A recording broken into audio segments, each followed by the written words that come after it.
So I wanted to create a website that would enable people to have a way of looking at especially violent crime data, something that would give them a way to visualize it and to understand what's going on in terms of crime in the United States. Often what happens now is there might be a crime that occurs, whether it's something particularly shocking and unusual, or it may be a crime that's of national interest, especially the ones recently with the different shootings involving guns and involving active shooters. There may be something going on in the neighborhood, so it's of interest because it's close to you and it happens near your home. Or there may be just general trending news.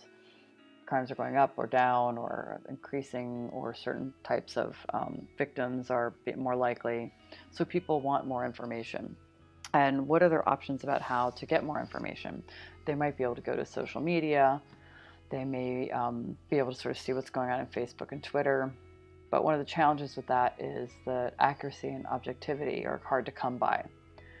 You have a lot of sort of sketchy news sites and a lot of sort of editorializing. Your feeds that you see are going to be things based on people that you already follow. It may reinforce what you already know.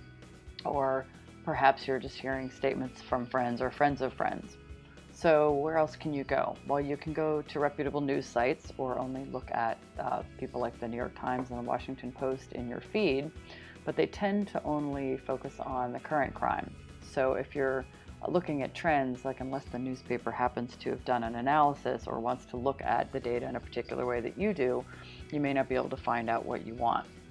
So the other problem with reputable news sites is they're not usually really data heavy. And if there's not a big news story on the issue that you want to look at, it may not show up or it may be very hard to find. Instead, you're going to get the news stories that are usually a little more sensational or more what's happening currently.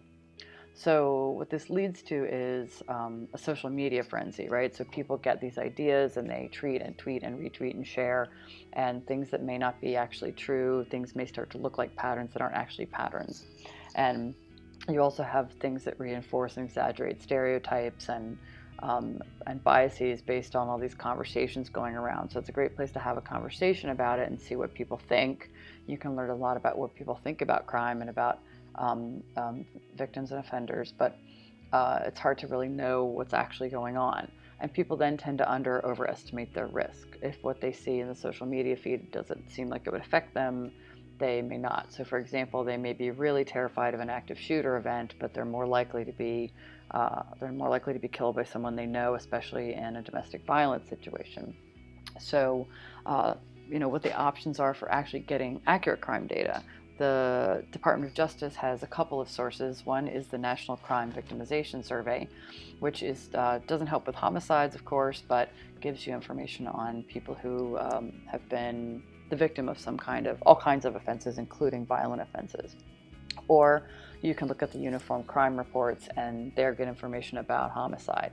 But as you can see from this screenshot, the instructions are somewhat incomprehensible. Even as a researcher myself, I find it's difficult to sort of figure out exactly what do they mean by one variable or multiple variables. That middle piece, for example, involves at least three: the crime, the state, the year. So it's hard to actually figure out how to use the tool, even though it's great that they have it.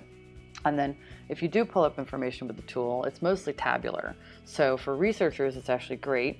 But for people who aren't researchers, it's not as great.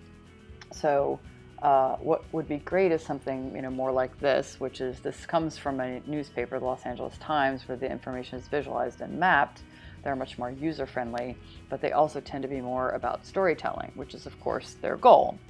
So I want to kind of cross those lines and have something that combines the accuracy of the crime data with the visualization and the user-friendly qualities of maybe a journalistic news site. So I looked to different examples of data visualizations and to see what I needed to use, what would work for me, things that I really liked. Of course, a couple of the questions that came up were, do I really need bubbles to do the job? Because there are some really beautiful visualizations out there with bubbles. And then, do I need a map? I think we tend to use maps because there is a geography associated with it, but depending on whether or not there are interesting patterns in the geography, it may not be the best use of space. So looking at this one on the Refugee Project, one of the things I really like about it is the consistent layout. So things appear in the same place for every year that you look at and for every country.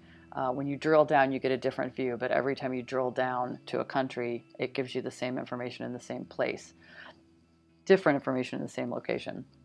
Most of the space is used for visualization, and I really liked that as well. And the clear navigation is great too. So this one from the New York Times, very clear title, brief explanation, clear navigation, and again, most of the space is used for visualization. There's not a lot of clutter, so they don't try to show you everything. They chose sort of 7 views, and I really like that idea, just having a few views that you get in the same kind of a space and narrowing it down. People can dig around more if they want. This one's also nice. Again, I'm not so sure about the map, but I like that most of the space is used for visualizing the data, and that the navigation makes it clear, whereas the previous one did not, of what exactly you're going to see when you click on one of these navigation links. That you're going to go to Total Gun Murders.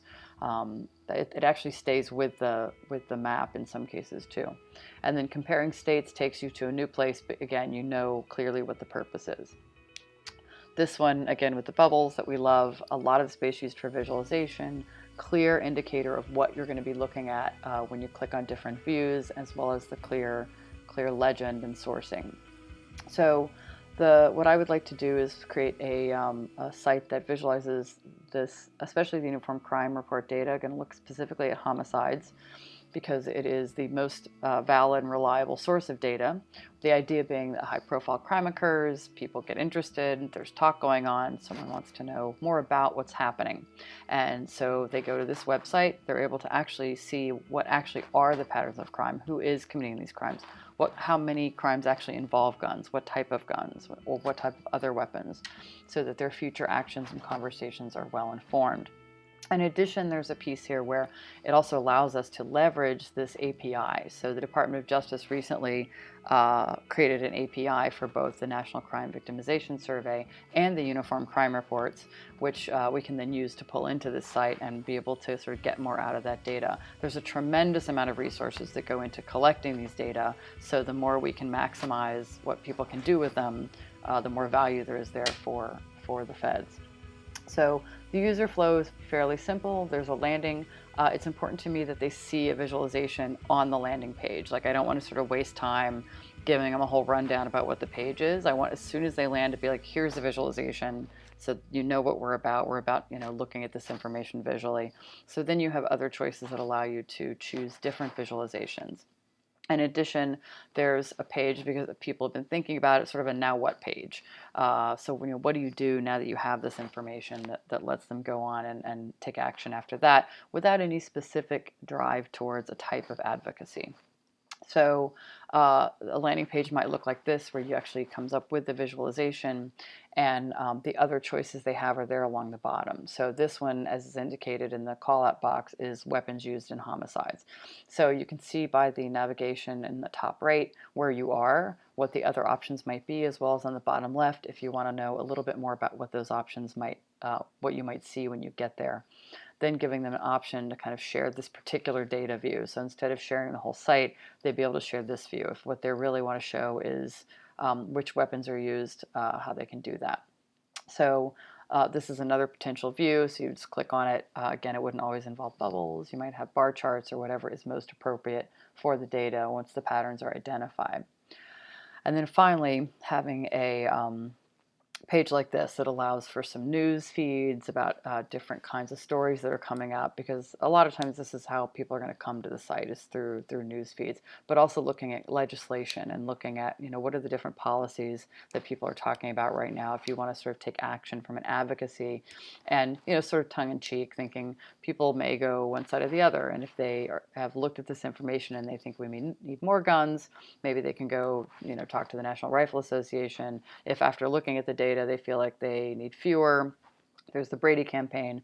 But the general idea being that there's kind of 3 options, where you kind of lean one way or the other, or maybe you just need more information because you're not sure yet.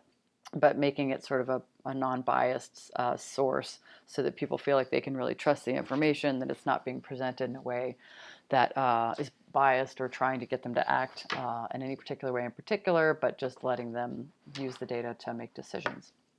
So that's the idea, and I'm looking forward to building it.